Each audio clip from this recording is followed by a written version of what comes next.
নির্বাচনের ব্যালটের ভাঁজে ধানের শীষ রাখাসহ ৩টি বিষয়ের প্রতিবাদে নির্বাচন কমিশনের বাইরে অবস্থান নিয়ে বিক্ষোভ করছে ছাত্রদল। তাদের অভিযোগ, বিদেশে পাঠানো পোস্টাল ব্যালটে ধানের শীষের প্রতীক ভাঁজে রাখা হয়েছে, অথচ অন্য একটি প্রতীক এমনভাবে রাখা হয়েছে ব্যালট ভাঁজ করলে প্রথমে চলে আসে। ছাত্রদল সভাপতি রাকিবুল ইসলাম রাকিবের নেতৃত্বে তারা ঘেরাও কর্মসূচি পালন করছেন।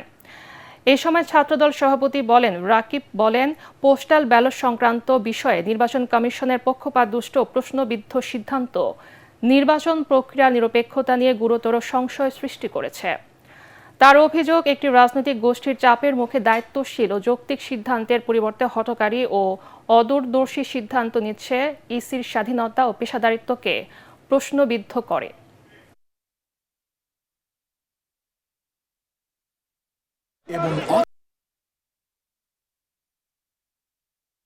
নির্বাচনের যে পক্ষপাতিত্বটা, সেটার বিপক্ষে আমরা আজকে জাতীয়তাবাদী ছাত্রদল এবং জাতীয়তাবাদী বেসরকারি বিশ্ববিদ্যালয় ছাত্রদল রাজপথে নেমেছি এবং রাজপথে আছি।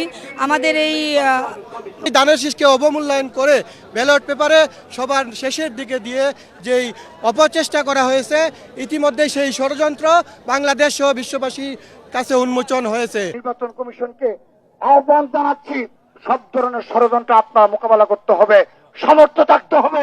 আপনার যেন মেরুদণ্ড রয়েছে কিনা এই নিয়ে যেন প্রশ্ন না আসে, ইতিমধ্যে সেই প্রশ্ন চলে এসেছে সামনে।